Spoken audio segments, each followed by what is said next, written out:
Friends, I am glad to introduce our speaker today, Miss Aliaa Athirah.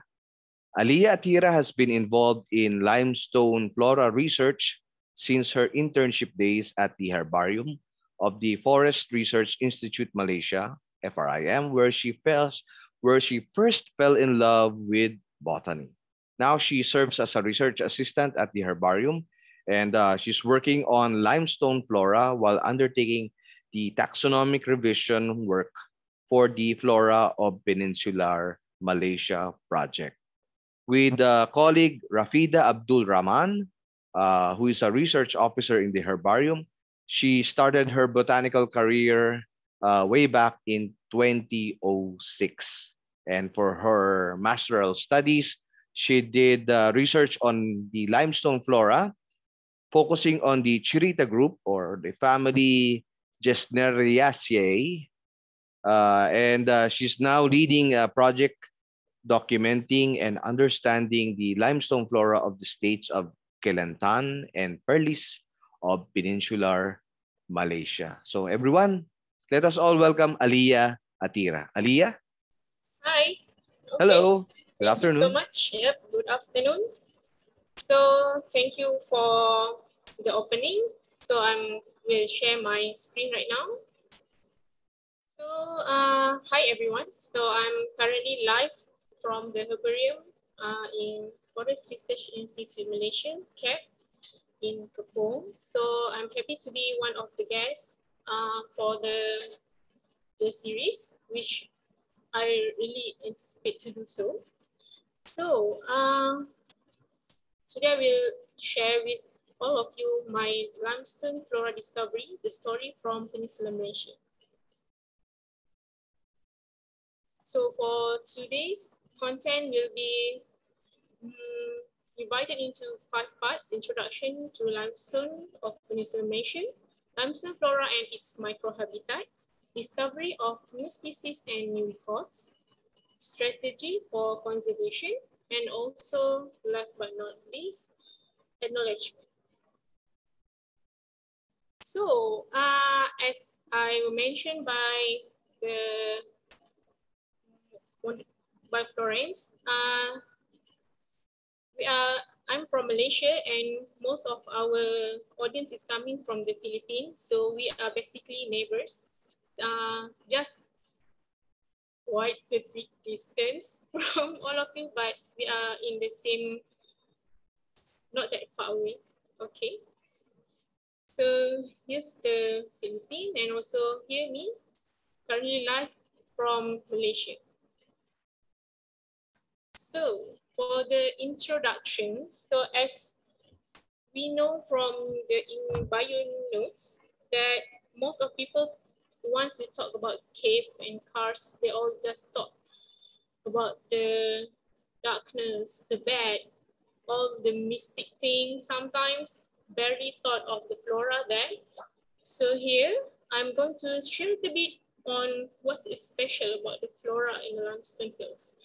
So the karsts and the cave are special places with a unique landscape feature, an island of biodiversity.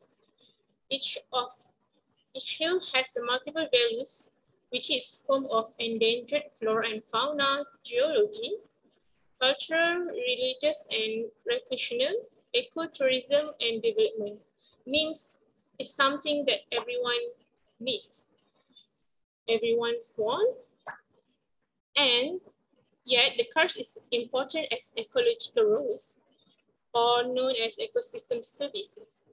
So far in Malaysia, the total number of limestone outcrop is approximately 1,393, and in Peninsular Malaysia it's about 570 hills. Most of the limestone are distributed in Kelantan, Perak, Perlis, Pahang, Kedah, and Selangor. And so at all considered limestone vegetation as one of the most treated forest types. So this is the Google Earth view that I got from Liu 2021, where each of the limestone hills were mapped on the Google Earth. So we can see, I think it's an open share where everyone can see this thing. So it's much more easy for the researchers and people to use this one. And then this is for the East Malaysia, which consists of Sabah and Sarawak. Also, the limestone hills, each of them. So this is the importance of given karsts.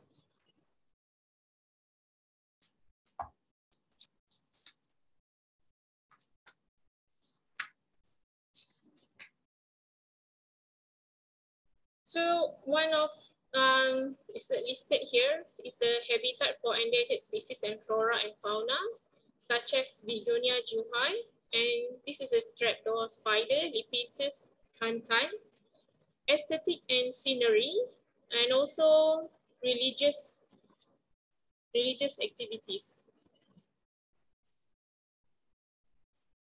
So people like us, it's only us, any animals that stay on the limestone hill. So there's some of them like mammals, surround, and there's a finding from Batu Cave that they found the fossils of orangutan, which is big mammals. And I thought there's a site of elephant there too, the big one, yeah, the big mammals. And next is for recreational areas, both for scenic and challenging, where people go for rock climbing, as shown is this photo is yeah, some sort of activities. And then the cultural important sites where the Perak Man was found, the famous Perak Man in Perak, limestone in Perak. Next is karst and limestone hill is a non-renewable resource. It's something that you cannot get back once it's gone. So despite of it harbor such a unique biodiversity, it also faces intensifying anthropogenic disturbance such as mining, burning for agriculture and development purpose. So some people ask me, what do they do for after they mine the limestone hill? So limestone hill is mostly consists of calcium carbonate, where mostly source for the concrete and cement, used for glass manufacturing, soil conditioner in agriculture, yeah, sort of things like that. The uses for the limestone, the reason why the limestone being mined. So next for the limestone flora. So limestone flora is considered unique because its ability to adapt an extreme condition of exposure to direct sunlight, poor thin soil, and period of drought. Because of the hill is jagged, there are many microhabitats, for example, cave, rock crevices, steep slopes, cliff, and the summit. Limestone flora, as per cited from Chin 1977, there's 1,216 species, which represent 14% of the total Peninsular Malaysian flora on 0.4% land area, and still many new species discovered until now. And based on our record from our research, the earliest collection date from 80s, yes. So the photo here shows that in just a small area, there's so many species. This is a photo taken from Batu Cave, which is the limestone hill in Selangor. So there's 5 species occupy in the same niche, small niche. So this is a microhabitat that can be found in the limestone hill. These were photo taken from the land and snails and slugs from our snail researcher from UMS. So this is a photo of cave, cliff, rocky slopes, and even the sinkholes. So basically, this is the photo for the base of limestone hills. Most people only thought it's just a wall, but there's a forest down there. Just a little bit. It depends, because some of them were exploit, I guess. So there's a limestone forest here. The cave mouth. So we can see this plant. I think this photo of monophylia. For the cliff, so this is the fern, paraboya, and some stragglers there. So next is the rocky slope, another fern, and you can see up there the paraboya verticillata coming from a gesneriate family. So here's the gullies, where's the tight space area between the hills. So here's the summit part, which we are embracing the sun. It's very scorching hot up there. And yet there's many communities of plant living there. So here's the interesting part. I'm happy to share with all of you about our botanical exploration. So let's pack up.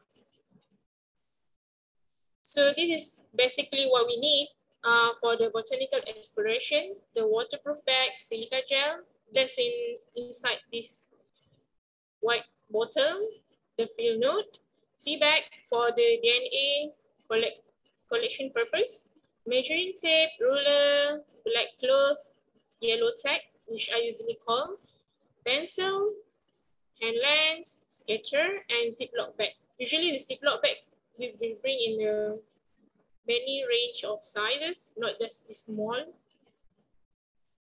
So this is for life collection. So for me, I will bring the field note, tag, not a photo, pencils, hand lens, skaters, Ziploc bag, plastic container, and trowel.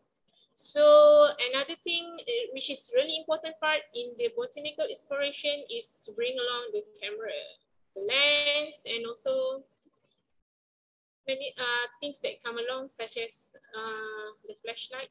Yeah, all sort of things that you need for the photography. There's one of my colleagues even bring the tripod up to the limestone hill. So this is all the attire that I would usually wear. Some people thought there's no leech on the limestone hill, but we better be prepared. So just for giving such a review, those type of sandals is not suitable. You may change into another shoes. So here's how the botanical exploration will be done in limestone hills. There's a photo of me photographed with the Delenium. Have such a big, huge one. Same height as me. So this is my colleague Ong writing the notes, and also Shafiq photographed the photo of the specimen. Now we're moving on what we do after we collect all the plants we take from limestone hills. We only take those with fruit and flowering material, not like taking everything, every inch of them. No, we didn't do that. So this is pressing. So we use newspaper and a pressing board. We usually do it right away after we finish our work, usually in the evening or night, depends on the day. So usually we do identification. So there's after we do the pressing part, there's a mounting part, the drying part. So next after that, we bring it to our herbarium for the identification purpose. And then here in the blue box, our proud blue box, where we store our specimen, dry specimen inside. And next, what we do with our live collection. So this is the material that we will use. Just some of them, not all were put in here because some different plant require different necessities. So we just sphagnum moss, gravel, perlite, wood board, pot, red brick, label, trowel, scatters, thread. This is a thread is usually used for fishing, the one that you use for fishing rod. And then the wooden board is usually for fern and also some epiphytic orchid. So this is photos of me working on. Thank you for my colleague, Rafida Abdurrahman, to take this photo. Very nice. So we use the red brick to plant those terrestrial and some epiphytic orchids. And also on the left side, me working on with the leaf cutting of begonia. So we use this special plastic box for those sensitive species. So we usually put them in a small pot and put it together so it have a moisture, the right moisture and humidity. So what we get from the result that we get from the limestone tree. So this is one of species that commonly found on the summit usually. This is pandan, the fern, Hypodermatium glabrius. Also, it's commonly to be seen is the barophyte and lichen on the rock. So this is one of the species that well present in limestone, which is begonia, the Begonia kingiana, the tortoise shell begonia, the white spot begonia is Begonia jiwohai. This is a Begonia tigrina, which is one of the critically endangered species, only known in two localities, which is Guamaka and Guasepe in Kelantan. So this is the cycas, ancient plant, gymnosperm, that we can found on a limestone hill. So this is some of the orchid that can be found in the limestone hills. Epiphytic Robigueta vietnamensis, Dendrobium anosmum, Phalaenopsis deliciosa. Sorry because I didn't really expose everything because this may be dangerous because some information, if they get into the pouches, something else will happen. So this is the microheterotrophic. We even found those things in Limestone Hill. Here is the Burmania and also the Skyphila. This can be found on the leaf litter. Next is the Anonaceae. This is usually we found on the base at the Limestone Hills, Anazogera javanica. The flower has sort of sweet smell like guava. Another Anonaceae, the very bright red one, Uvaria hirsuta. This one we found on the summit of Limestone Hill. It's very hairy one. Next is another family that well present in the Limestone Hill, which is the Gesneriad. Here we have the Epithema membranosum and also Microtrita calginosa that have a very nice purple flower. Then this is the Paraboya bintangensis that can be found on in Perlis. Next, there's even a grass-like monocot, Scleria lithosperma. These Cyperaceae have a tiny white knightlet and it's shiny. It's like iconic one. So There's a additional around 50 new species and record in Limestone Hill since June 1977 checklist. So here I present to you the karsts Aliaa can be found on Kedah, Mayogyne cantanensis, which is described by Umur Nazrah, the owner of this photo, from Gunung Kantan in Perak. There's also another species that well represented in Limestone Hill, which is impetiens, recently described by our research fellow, Q. So this is impetiens foxworthii and impetiens chiquensis. Next is the fern, Asplenium marapoense from Marapo, and also Plegmarius iminii. I thought is from Marapo also. Next is Aroid, Alocasia farisii.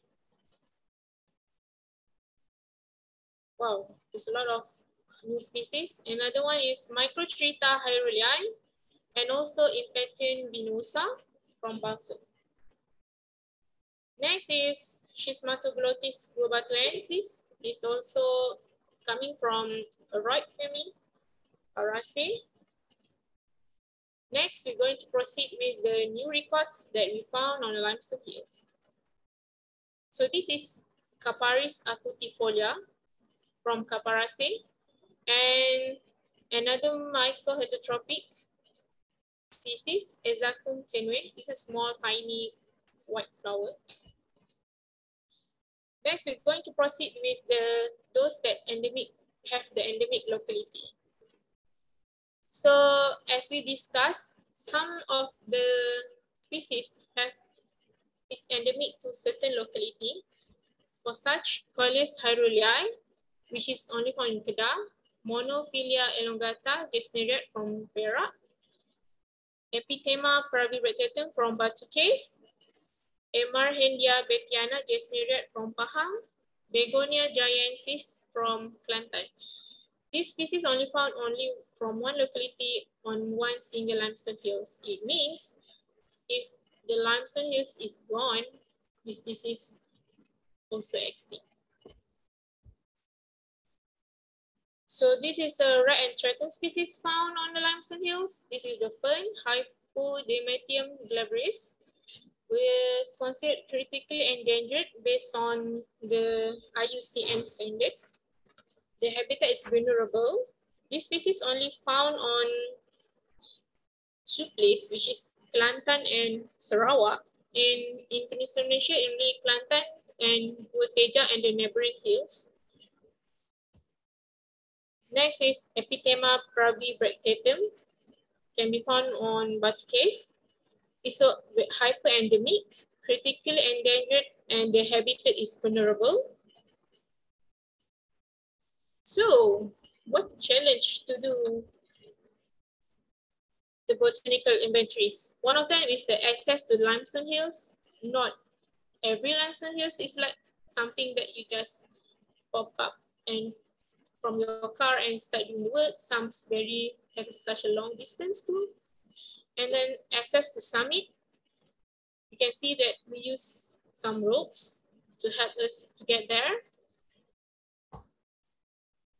So as I told that some of the limestone hills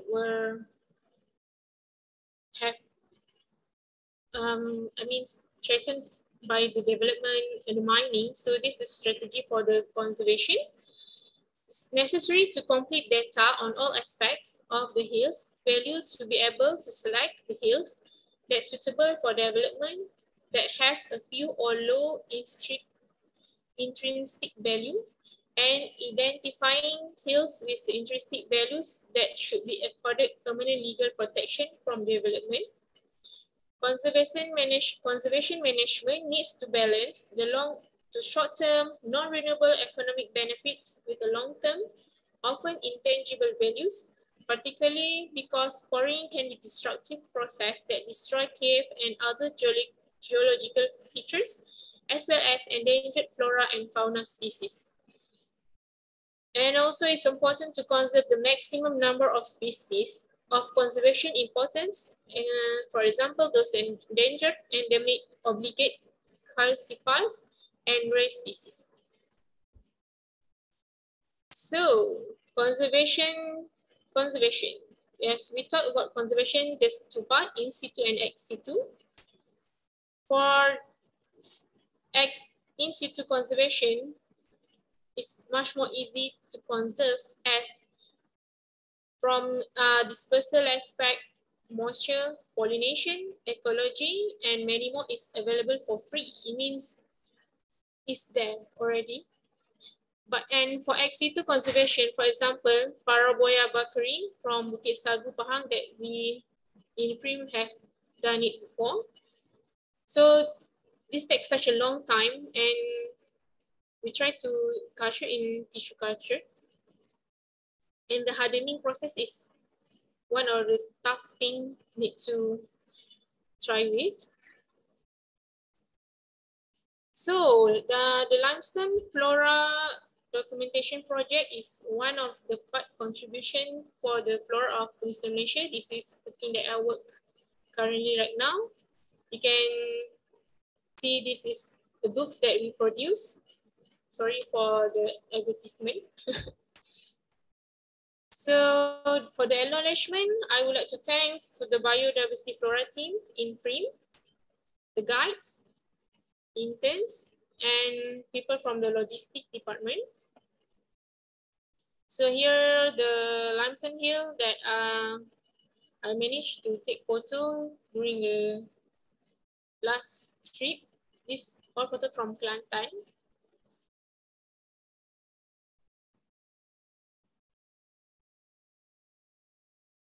So this is one of the few photos that me working on the limestone hills. So before I end my presentation, there's a frequently asked question being asked to me. So I just share some of those. So one of them is, have you aimed to conquer the summit? No, actually, this is a wrong question. It's like, is it a must to conquer the summit? Most people like asking me. We try to do so. Means, but usually we will divide into two teams. So there's one team will go up to summit, and another team will work on the base of the limestone hills. So it's not necessarily like everyone try to run for the summit. So it's balancing. So we can do the botanical collection throughout the hills if everyone like running for the summit. So who else want to cover at the base of the limestone? So did you cultivate the living collection for trade purpose? The answer is no. So usually we only do for research purpose. We didn't do it for trading. So even though it has ornamental values, we didn't sell out to the people out there. So do you collect anything else apart from plants? This is a very interesting question. Some people thought that I scraped the guano at the base of at the base of the cave, or try to look for some crystals, which I don't do both. I don't collect the guano and the crystals. I only take the plants. So photo credit for all the contributors, mainly Rafid Abdul Rahman, Ong Patek, Imin Kamin, Umur Nazir Abdul Rahman, Wei Hotlang, and also Shahida Emiza Suhaili.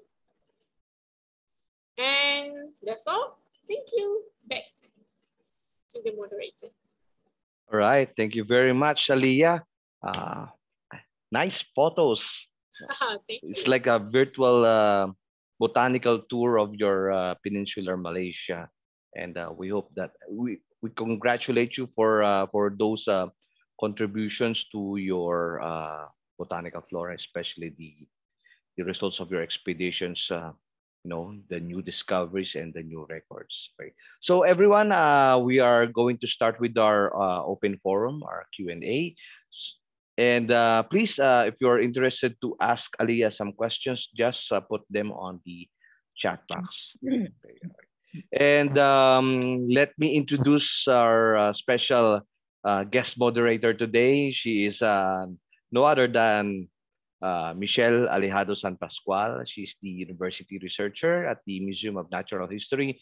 And currently, she's at the museum's botanical herbarium. So, Michelle, take it away. Thank you, Sir Flor. I thought we will be giving the certificate to Aliaa because she already prepared questions. But to our participants, again, if you have questions, feel free to use our chat box. Okay, so for the first question I have here, you haven't shown any picture of how you preserve your collected specimens from the field. So may we know how do you do that? Aliaa, kindly unmute your microphone. Sorry, sure. So usually we will do pressing the specimen and dry into the oven before we place into our herbarium box. So no, I should have one at my back. So usually that's the way we preserve the specimen that we take from the limestone hills. And for the flowering and fruiting material, we put in a spirit bottle. I have it here. Okay. So you don't use any alcohol or glycerin in preserving your collections? We use, but after we pressing those things, we will put we call it Copenhagen mixture, I guess, spirit, and then we will put on and soak it. So make it the fruit and the flower preserve for such a long time, will not drop off during the traveling period. And then we change the newspaper before we put into the oven. So I see. May we also know what's the best season to conduct floral exploration in Malaysia? Obviously not during the rainy season. We have a monsoon season. Usually end of the year, in November, December is not a good time, but we once conduct during November. But most of the flowering season is usually Chinese New Year in February. Yeah, it's the flowering season, means after mass raining and there's a sunshine back, so it's the right time lah. But sort of the throughout the year, but not during monsoon season, which is end of year. But do you usually go out very often, or you just go to the field once a year, or you conduct a routine? It's a routine by the different hills. Sometimes we go to these hills in Kelantan. Sometimes we repeat the same thing. Sometimes we go to those not botanically explored yet. Yeah, but I think the frequency is like sometimes once a month we go to the limestone tree. But after the pandemic, during the pandemic, we didn't go. Why do you need to classify the limestone area based on the microhabitat? Because you mentioned you have your foothills, you have your cliff. So why do you have to categorize it? So the purpose we categorize into the small microhabitat because each microhabitat have its own species. So where you cannot find the same, each of them have a small niche that specify for the certain species. Not all species on the limestone can be found like throughout. Just sometimes those in the mouth cave cannot be found on the cliff. Sometimes those in summit cannot be found on the mouth cave. So we happy to classify those things so we can easily mitigate the conservation for each species. Have you seen any plants inside the cave in your place? Sorry? Plants inside the cave. No. No, not enough sunlight Okay. to So survive just on. on the twilight zone. Yeah, no. But no, I never seen any. Just I thought some, I thought yeah. there's one in Malaysia. No, never seen those things. Okay. Based on your publications, does your government use it for conservation? So far, based from our publication, we used to write a sort of like management or conservation strategy that will help to the government to use those things in making the policy.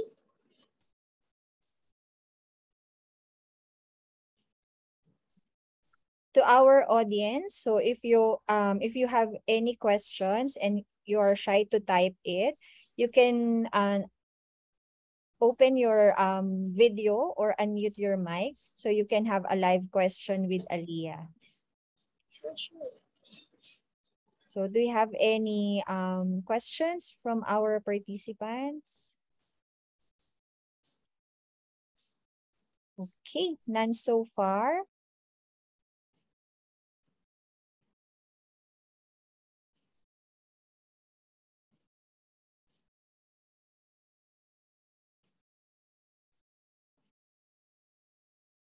Sorry, I can't hear anything.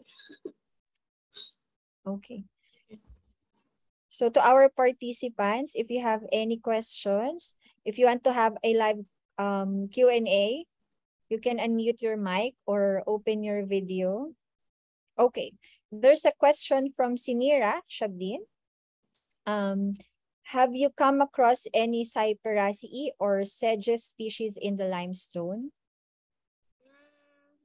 As far as for me, I seen once Cyperaceae sages, which is the, I think in my slide.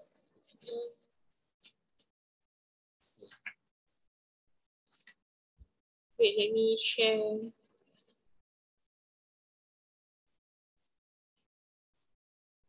My screen again.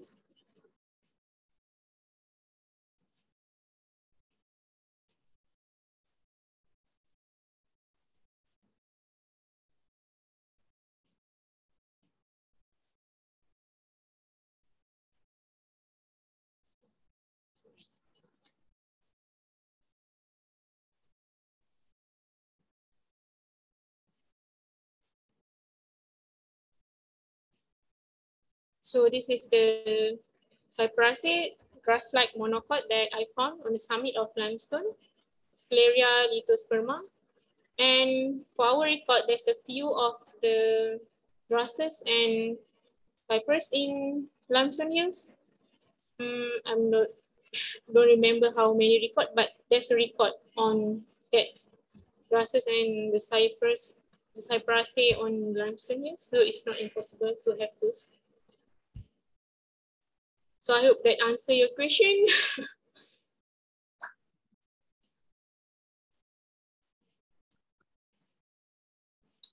Okay, we still have two questions here. Okay, sure. We have a question from our associate dean, Annalyn Codilan. So in her trip to Perak, he saw some limestone being mined or bulldozed. How does this affect the biodiversity in the nearby limestone forest? Wow, have a nice trip to Malaysia. Welcome you. So, how do I say this one? Some of the limestone hills not botanically explored. So, yeah, it's very sad thing because we haven't have the record for the biodiversity there, but it's already being mined and bulldozed. It means no longer there. We cannot do anything.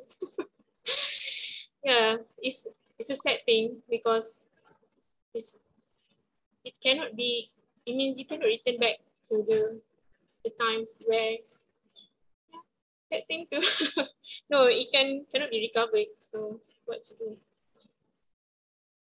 So it was first, the habitat was first destroyed before documenting the biodiversity. Yeah. So that's sad to know that. Yeah. And then I think this is not a question, but a sort of request from Sainuddin Akar. I hope I read your name right. Can you show again the slide about our Vietnamensis? Okay. Wait.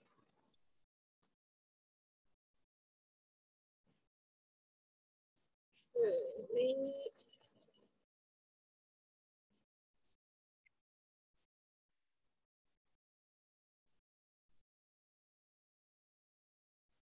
So this is the Robiqueta vietnamensis from the limestone hills. Okay, Sainuddin, if you are viewing the screen right now, you can chat if it is different from what you've seen before. Sure. Feel free to share your opinion. So I think there's another question now. Or you can email Aliaa for yeah, more additional clarification. information. Yes. Okay, so a follow-up question from Sainuddin. Is it possible for limestone that are close to each other to have different plant species? The answer is yes. Totally a yes for that thing.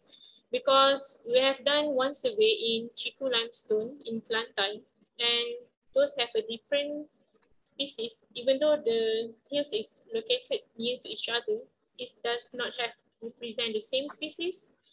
And the distribution is quite, sometimes it's only found in one limestone hills, not in the neighboring. We cannot find any in the neighboring hills, some of the species.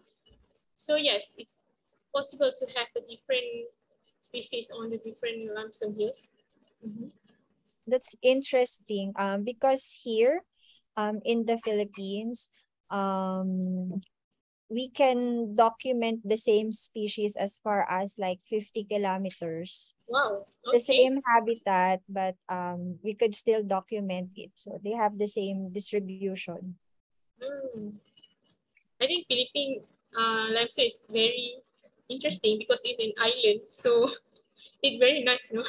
Once because Like, once is we are having a peninsula in the lowland, mostly in the lowland, not in the Philippines, in island one by one. So it's very nice. so like the genus Monophyleia.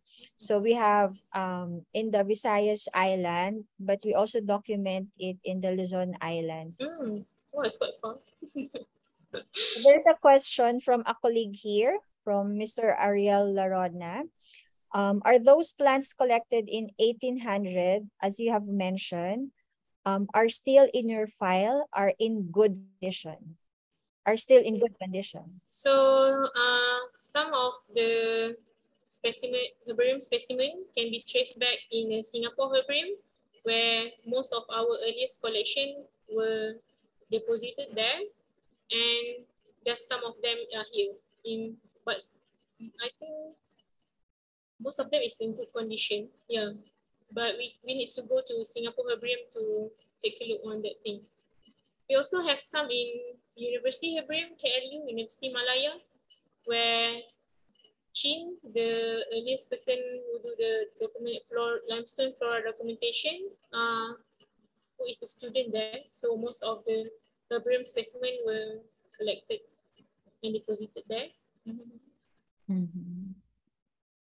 Okay, if you could still remember Sainedon Akar, he said he got